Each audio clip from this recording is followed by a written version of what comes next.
నేను ముఖ్యమంత్రిగా ఉన్నంత వరకు ఎవడైనా తోక దిప్పి ఎక్కడైనా తప్పు చేసి నడి బజార్లో నిలబెడతాను తప్ప ఎవరిని వదిలిపెట్టనని మరొకసారి మీ అందరికీ హామీ ఇస్తున్నా. నిన్న మొన్న చూశారు, పరీక్షలంటే తెలియని వాళ్ళు, ఎట్లా పెడతారో తెలియని వాళ్ళు, రిజర్వేషన్ తెలియని వాళ్ళు కావాలని బురజల్లే కార్యక్రమాన్ని తీసుకున్నారు. నేను ఒకటే చెప్తున్నా, నేను ముఖ్యమంత్రిగా ఉన్నంత వరకు ఎవడైనా తోక దిప్పి ఎక్కడైనా తప్పు చేసి నడి బజార్లో నిలబెడతాను తప్ప ఎవరిని వదిలిపెట్టనని మరొకసారి మీ అందరికీ హామీ ఇస్తున్నా. యువత గుర్తుపెట్టుకోవాలి, మీరు కష్టపడ్డారు, లక్షల మంది పరీక్షలు రాశారు, అంత మునుపు చెప్పారు జాబ్ క్యాలెండర్ ఇస్తామని. జాబ్ క్యాలెండర్ ఇవ్వలేదు కదా, నిరుద్యోగులకు దగా చేశారు. నేను వచ్చిన తర్వాత ఉద్యోగాలు ఇస్తామని ఉద్యోగాలు ఇచ్చాం. మళ్ళీ ఈ సంవత్సరం కూడా జాబ్ క్యాలెండర్ ఇచ్చాం. ఇది చూసిన తర్వాత భయపడిపోయి ఏం చేయాలన్న దిక్కుదోచకుండా అతని చరిత్ర, గొడ్డలి పార్టీ చరిత్ర మీరు చూస్తుంటారు. అన్ని తప్పుడు ప్రచారాలు, నేరాలు, ఘోరాలు చేసి ఎదుట వాళ్లపైన వేసే పరిస్థితి.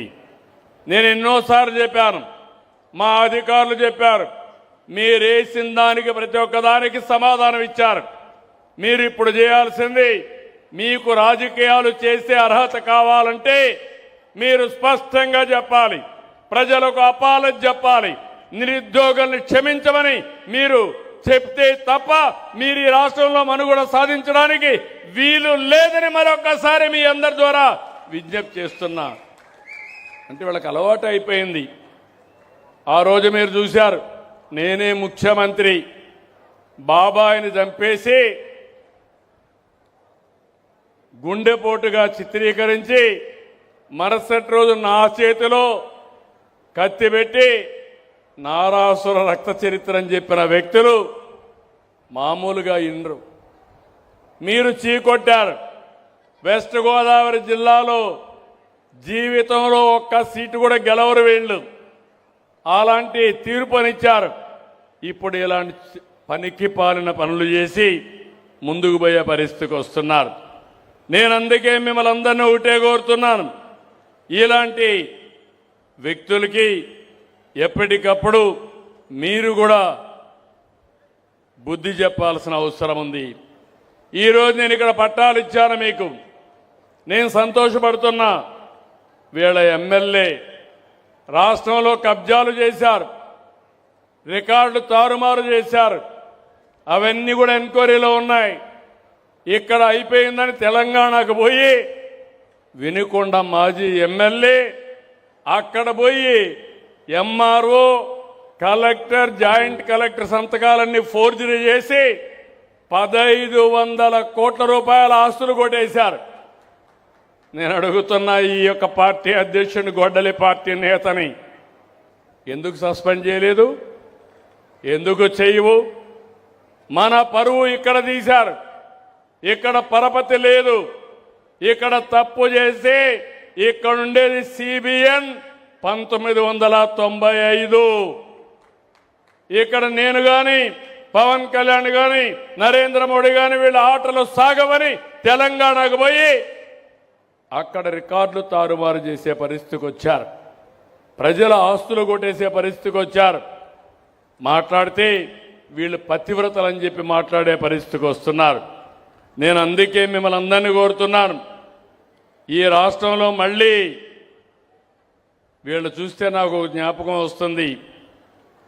మీరందరూ కూడా గుర్తుపెట్టుకోవాలి, గొడ్డలి పట్టుకునే చేతులకి నాగలబట్టే రైతు బాధలు గుర్తురావు. కోడి కత్తి డ్రామాలు ఆడేవాళ్ళకి వరి కోతలు తెలియవు. గంజాయి బ్యాచ్ను ఓదార్చే వాళ్ళకి పంట సాగు తెలిసే పరిస్థితి ఉండదు. దేవాలయాల పైన దాడులు చేసి విధ్వంసం చేసే వ్యక్తులకి ప్రజల మనోభావాలు తెలియవు. మీరు చూశారు, సాక్షాత్తు కలియుగ దేవుడు వెంకటేశ్వర స్వామి అపవిత్రం చేయాలనుకున్నారు. నాకెప్పుడూ ఒక నమ్మకం, వెంకటేశ్వర స్వామికి అపవిత్ర చేయాలనుకున్న వాళ్ళు, ద్రోహం చేయాలనుకున్న వాళ్ళు ఇంకో జన్మ కాదు ఈ జన్మలోనే పనిష్మెంట్ తీసుకుంటారని నా ప్రగాఢమైన విశ్వాసం. ఆ విషయం వీళ్ళు గుర్తుపెట్టుకోవాలి. అలాంటి దేవుడికి కూడా ఇచ్చేస్తే గీలో కంటామినేషన్, కల్తీ గీయి, అందులో డబ్బులు కొట్టేయడం, ఇలాంటి చాలా చేసే పరిస్థితికి వచ్చారు. అందుకే నేను మిమ్మల్ని అందరినీ కోరుతున్నా, మీరు అప్రమత్తంగా ఉండాలి. ఈరోజు మనం దీపావళి చేసుకుంటాం. ఎందుకు చేసుకుంటున్నాం అనుకుంటే, నరకాసురుని చంపారు కాబట్టి చెడు పైన మంచి విజయం సాధించిందనే ఉద్దేశంతో మళ్ళీ చెడుకు ఎవ్వరూ ప్రోత్సహించకుండా ఉండాలని దీపావళి మనం చేసుకుని నరకాసురుని గుర్తుపెట్టుకుంటాం. ఈరోజు మీరు గుర్తుపెట్టుకోవాలి, ఈ రాష్ట్రం అభివృద్ధి కావాలంటే ఇలాంటి దుర్మార్గుల్ని దూరం పెట్టవలసిన బాధ్యత మీ అందరిపైన ఉంది. ఈ ప్రభుత్వం అన్ని విషయాలు ఆలోచిస్తున్నాం. ఒక పక్క సంక్షేమం, ఎక్కడికక్కడ సంక్షేమాన్ని మెరుగైన సంక్షేమం ఇవ్వడానికి, ఆర్థిక అసమానతలు తగ్గించడానికి, నిజమైన పేదవారికి అండగా ఉండడానికి అనేక కార్యక్రమాలకు శ్రీకారం చుట్టాం. కడానని మీరు చూస్తే P4 అనే కార్యక్రమం కూడా తీసుకొచ్చాం. ఎవరైతే అగ్రస్థానంలో ఉండే 10 మంది ధనికులు కింద నుండే 20% దత్తత తీసుకుని ఎప్పటికప్పుడు వాళ్ళ యొక్క జీవితాల్లో మార్పు తీసుకురావడానికి పనిచేయడానికి ఈరోజు కేంద్రంలో కూడా మీరు ఒకసారి చూస్తే నరేంద్ర మోడీ గారు చేసే పనులన్నీ కూడా పేదవాళ్ళ కోసం ఆలోచించే కార్యక్రమాలు. ఈ విషయాలు మీరు ఎప్పటికప్పుడు గుర్తుపెట్టుకోవాల్సిన అవసరం ఉంది. ఇవి చేస్తూనే ఇంకో పక్క మీరు చూస్తే ఏ ఒక్కరికి ఇబ్బంది లేకుండా ఉండడానికి ఏ పని కావాలన్నా మన మిత్ర వాట్సాప్ గవర్నెన్స్, మన మిత్రకి వెళ్ళి హాయ్ అనగానే మీకు ఏ పని ఉన్నా చెప్తే ఆ పని చేసి మళ్ళీ మీకు చెప్పే బాధ్యత ముఖ్యమంత్రిగా నేను తీసుకుంటానని మీ అందరికీ హామీ ఇస్తున్నా. మీ అందరి దగ్గర సెల్ ఫోన్లు ఉన్నాయనుకుంటాను. ఉన్నాయా? సెల్ ఫోన్లు ఉన్నాయని వాళ్ళు చేలు పైకెత్తండి. కొంతమందికి 1 ఉన్నాయి, కొంతమందికి 2 ఉన్నాయి, 3 కూడా ఉన్నాయి. ఒక ఫోన్ బిజినెస్కి వాడతారు, ఒక బిజినెస్ కుటుంబ సభ్యులకు వాడతారు, ఇంకో ఫోన్ ఏదైనా ప్రత్యేకంగా ఉంటే కూడా వాడుకునే పరిస్థితిలో ఉంటారు. సాయంత్రం గంజాయి బ్యాచ్కో లేకుంటే మందు బ్యాచ్కో కూడా వాడుకునే పరిస్థితిలో ఉంటారు. నేను అడుగుతున్నా, సెల్ ఫోన్ ఒక ఆయుధం. మీకు మీ ఇబ్బందులు చెప్పడానికి, మీ మనోభావాలు చెప్పడానికి ఎప్పటికప్పుడు మీరు సమాచారం ఇస్తే దాన్ని బేస్ చేసుకొని నేను యాక్షన్లు తీసుకుంటా. ఇప్పుడు నేను ఒక మాట చెప్పాడు మా ఎమ్మెల్యే, ఎన్నికల ముందు నేను ఒక పని చేసేవాడిని. ఏ సమస్య వచ్చినా ప్రజల దగ్గర నుంచి సమాచారం తీసుకునేవాడిని. ఓసారి నేను సమాచారం అడిగితే కొంతమంది కావాలని తప్పుడు సమాచారం కూడా ఇస్తారు. ఒకే దాంతో చేసే సమస్య వస్తుంది కాబట్టి నేను 10 రకాల తెప్పించి నేను ఆ రోజు క్యాండిడేట్స్ ఎంపిక చేసుకున్నా. అందుకే 94% సక్సెస్ రేట్ వచ్చింది. ఈరోజు గవర్నమెంట్ 50 సేవలు ఇస్తున్నాం మీకు. మీరు గుర్తుపెట్టుకోవాలి, కొన్ని సేవలు మీరు చూస్తే నేరుగా డబ్బులు ఇస్తాం. అది పేదల సేవలో పింఛన్ల కార్యక్రమం. ప్రతి నెల మొదటి తారీఖు వస్తే నాకు గుర్తొచ్చేది పేదవాళ్ళు. నాకొక్కడికే కాదు, ప్రభుత్వానికి, యంత్రాంగానికి, పార్టీ నాయకులకు, ప్రజాప్రతినిధులకు రావాలి. అందరం కూడా ఆ రోజు మీ దగ్గరికి వస్తున్నాం. 1,66,000 మంది, దగ్గర 63 లక్షల మందికి 2 రోజుల్లో పెన్షన్లు ఇస్తున్నాం. నేను దాంతో వదిలిపెట్టడంలా, ఆ పింఛన్ ఇస్తానే ఎక్కడిచ్చాడో టెక్నాలజీ ద్వారా ఆడిట్ చేస్తున్నాను. ఇప్పుడు మీరందరూ ఎక్కడున్నారు? ఈ మీటింగ్లో ఎవరెవరు ఉన్నారో తెలుసుకోవాలంటే మీ ఫోన్ ద్వారా మీరు ఇక్కడ ఉన్నారా లేదా తెలుసుకునే పరిస్థితి వస్తుంది. ఆ విధంగా టెక్నాలజీ ఉంది. మీ ఇంటి దగ్గర ఇచ్చారా, మీ పొలం దగ్గర ఇచ్చారా, ఆఫీస్ దగ్గర ఇచ్చారా అని ఆడిట్ చేసుకుంటున్నా. ఆ తర్వాత మీకు ఒక ఐవీఆర్ఎస్ పంపిస్తున్నా. మా అధికారి మీతో బాగా మాట్లాడా, డబ్బులు ఏమన్నా అడిగాడా, లేదంటే కమిషన్ ఏమైనా కొట్టేశాడా అని అడుగుతున్నా.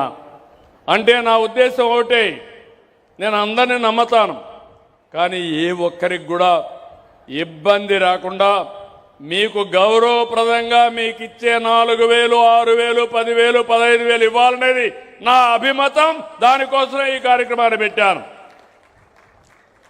కొన్ని డీబీటీలో వేస్తున్నాం.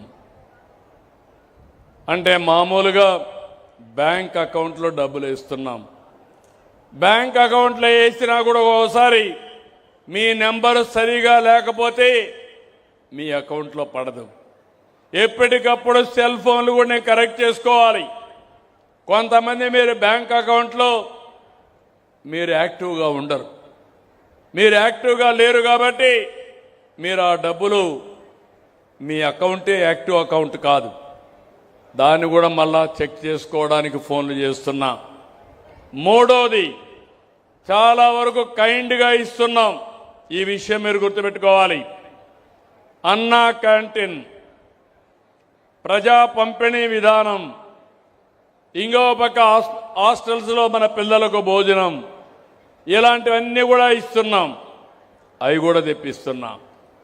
ఇంకో పక్క మీరు చూస్తే సేవలు, సర్టిఫికెట్లు, మీకు నీళ్లు ఇవ్వడం, ఆర్టీసీ బస్సులను సక్రమంగా నడపడం, ఆర్టీసీ బస్ స్టాండ్కి పోతే క్లీన్గా పెట్టడం, మంచినీళ్ళు ఇవ్వడం, కనీస వస్తువులు క్రియేట్ చేయడం, వీటన్నింటిపైన సమాచారం తెప్పిస్తున్నా. ఇప్పటికీ సమాచారం మీకు వస్తూ ఉందా? మేము అడిగామా? ప్రతి నెల మీకు ఒక 2-3 ఫోన్లన్నా వస్తూ ఉంటాయి. వస్తున్నాయని వాళ్ళు చేలు పైకెత్తండి. ఓకే, సమాధానం ఇస్తున్నారా మీరు? కొంతమంది ఇస్తున్నారు, కొంతమంది ఇవ్వడం లేదు, కొంతమంది తెలియడం లేదు. యూట్యూబ్లు మాత్రం బాగా చూస్తారు, ఇన్స్టాగ్రామ్ మాత్రం బాగా చూస్తారు. మన మిత్ర యాప్ అంటే మాత్రం సరిగా చూడరు మీరు. ఇది కూడా మీరు గుర్తుపెట్టుకోవాలి. ఇది కానీ సక్రమంగా చేసుకుంటే మీ పనులన్నీ సుజావుగా అయిపోతాయి. ఆఫీసుకు పోయే పని లేదు.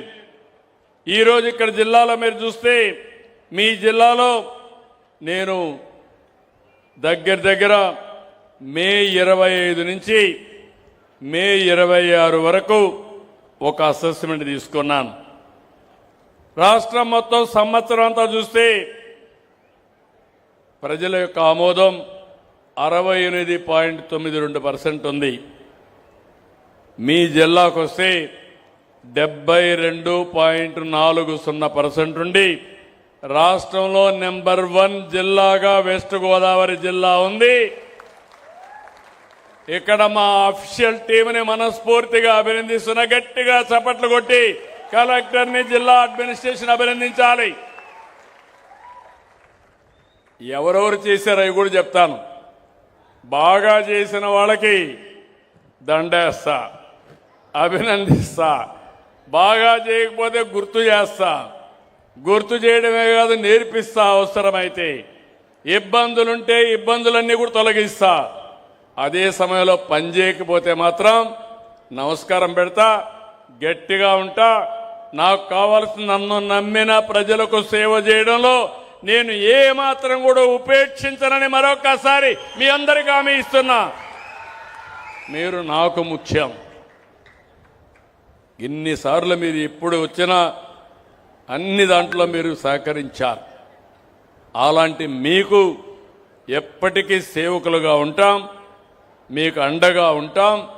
మీకు ఇబ్బందులు లేనటువంటి పరిపాలన ఇవ్వడానికే నేను ముందుకు పోతున్నా. ఇక్కడ ఆచంటకు వస్తే జిల్లా కంటే బెటర్గా ఉన్నారు. ఫస్ట్ 1 ఇయర్ 74.59% ఇక్కడ ఆచంట్లో ఉన్నారు. పీతాని ఇక్కడ నోడల్ ఆఫీసర్ కూడా ఉన్నాడు. వాళ్ళిద్దరిని మనస్ఫూర్తిగా అభినందిస్తున్నా. అవసరమైతే ఇంకా శ్రద్ధ పెట్టాల్సిన అవసరం ఉంది. జిల్లా చూస్తే మొత్తం 53 సేవలు, అందులో 47 సేవల్లో రాష్ట్రానికంటే పైనున్నారు. ఒక 6 సేవలు మాత్రం రాష్ట్రానికంటే కిందనున్నారు. ఇంకో పక్కన ఈ నియోజకవర్గంలో ఈ మంత్లో చూస్తే రాష్ట్రం ఈ జిల్లా 39 సేవల్లో రాష్ట్రానికంటే ముందున్నారు. ఇంకొక పక్క 9 సేవల్లో మాత్రం రాష్ట్రానికంటే కిందనున్నారు. ఇప్పుడు ఇక్కడికి వచ్చినప్పుడు ఇరిగేషన్, ఇక్కడ ఇంజనీర్లు ఉంటారు, నేను పిలుస్తానే ఒక్కొక్కరు వచ్చి మీరు నిలబడుకుంటే మిమ్మల్ని అభినందిస్తాం. మీరు ఒకసారి ఇరిగేషన్ డిపార్ట్మెంట్ వచ్చిన రండి, ప్లీజ్ కామ్. కొంచెం వాళ్ళు క్లియర్ చేయండి. పోలీస్ వాళ్ళు క్లియర్ చేయండి. మీరు ముందుకెళ్ళండి. సెక్యూరిటీ ముందుకెళ్ళాయా మీరు? ఇక్కడ ఇరిగేషన్ చూస్తే రాష్ట్రానికంటే 20.5% ప్రజల అభిప్రాయం పాజిటివ్గా వచ్చింది. ఇరిగేషన్ డిపార్ట్మెంట్ చాలా బాగా పనిచేశారు. గట్టిగా చప్పట్లు కొట్టి మీ పొలాలకు నీళ్లు ఇచ్చిన అధికారులు అభినందించాలి. Okay, good. మళ్ళీ ఇంకా పెరగాలి. ఇప్పటికి 80% వచ్చింది, దాన్ని 90కి తీసుకెళ్ళాలి. Okay okay, good. ఇంకో పక్కన పొల్యూషన్ కంట్రోల్ బోర్డ్ చాలా బాగా చేశారు. వీళ్ళు కూడా 93% వచ్చారు. 19.9% అంటే ఎవరు ఏ ఇండస్ట్రీ పెట్టాలన్నా ఎవరిని ఇబ్బంది పెట్టకుండా ఇమ్మీడియట్గా క్లియరెన్స్ ఇచ్చారు. వాళ్ళని గట్టిగా అభినందించండి, గట్టిగా చప్పట్లు కూడా చెప్పండి. Thank you. Urea availability, pricing అన్ని జిల్లాల్లో చిన్న చిన్న ఇబ్బందులు వస్తే వెస్ట్ గోదావరి జిల్లాలో మాత్రం ఇబ్బందులు లేకుండా ఇచ్చారు. దగ్గర 85% ప్రజల ఆమోదయోగ్యంగా ఉంది. 19.24% రాష్ట్రానికంటే ఎక్కువ ఉంది. గట్టిగా చప్పట్లు కొట్టి అభినందించండి. ఈసారి కూడా యూరియా మీరు ఎంత భూమి వేస్తున్నారో ఆ భూమికి తగినట్టు ఇస్తారు. యూరియాతోనే పంట పండిస్తే చాలా సమస్యలు వస్తాయి. పండేది యూరియా పండుతుంది, యూరియా పండితే క్యాన్సర్ వస్తుంది. మనం యూరియా పండిస్తే కొనేవాళ్ళు కూడా లేరు. ప్రపంచంలో టెస్టులు మారిపోయినాయి. ఎప్పటికప్పుడు టెస్ట్ చేసి భోజనం తినే పరిస్థితికి వస్తున్నారు. ఈ విషయంలో మీకు క్లారిటీ ఉండాల్సిన అవసరం ఉంది. అందుకే నేను కొత్తగా ప్రకృతి సేద్యాన్ని తీసుకొచ్చాం. ఎరువులు లేకుండా, క్రిమి సంహారక మందులు లేకుండా ప్రకృతి సేద్యంలో కానీ పంటలు పండిస్తే మీ ఆరోగ్యాలు బాగుంటాయి. దానికి ఎప్పుడు కూడా ఈ వెస్ట్ గోదావరి జిల్లా రైతాంగం ఆదర్శ రైతాంగం. మీరు ప్రకృతి సేద్యంలో ముందుకు పోవాలని గట్టిగా మీకు విజ్ఞప్తి చేస్తున్నా. Thank you brother. Paddy procurement మొత్తం 86.5% హ్యాపీగా ఉన్నారు. మనస్ఫూర్తిగా 13.13% రాష్ట్రానికంటే ఎక్కువ ఉంది. గట్టిగా చప్పట్లు కొట్టి అభినందించండి. రేపు 90% వెళ్తారు. గుడ్. అదే మరిగా ట్రైబల్ వెల్ఫేర్ ఆశ్రమ్ స్కూల్స్ కానీ హాస్టల్స్ కానీ 12.47% రాష్ట్రానికంటే అబోవ్ ఉన్నారు. గట్టిగా అభినందించండి. మన గిరిజన పిల్లలకు సరైన భోజనం పెట్టి సక్రమంగా చూసుకుంటున్నారు. థ్యాంక్ యూ అమ్మా.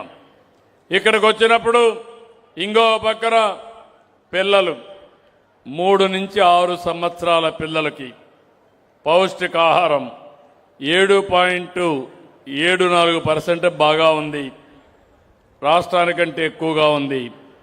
ఇంకో పక్కన మీరు ఒకసారి చూస్తే 6 నుంచి 36 నెలల పిల్లలు, వీళ్ళకు 4.20% బెటర్గా ఉంది. ఇంకో పక్క గర్భిణీ స్త్రీలు, అదే మరి బాలింతలకి వాళ్ళకి మీరు చూస్తే 2.91% బాగుంది. ఓవరాల్గా ముగ్గురికి కూడా బెటర్గా ఇచ్చారు. గట్టిగా చప్పట్లు కొట్టి పేద పిల్లలకి సరి అయిన పౌష్టికాహారం పెట్టడం, పేద పిల్లలకి బాలింతల్ని సరిగా చూసుకోవడం చేస్తున్నారు. దానికి వారిని అభినందిస్తున్నా. థ్యాంక్ యూ అమ్మా.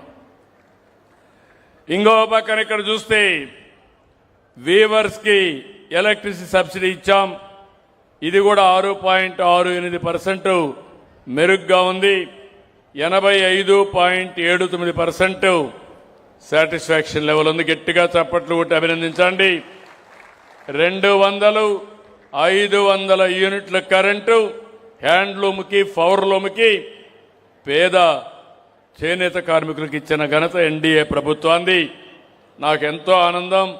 చేనేత కార్మికులకు ఎంత చేసినా తక్కువే అవుతుంది. తప్పకుండా వాళ్ళని ఆదుకుంటామని మీ అందరికీ విజ్ఞప్తి చేస్తున్నా.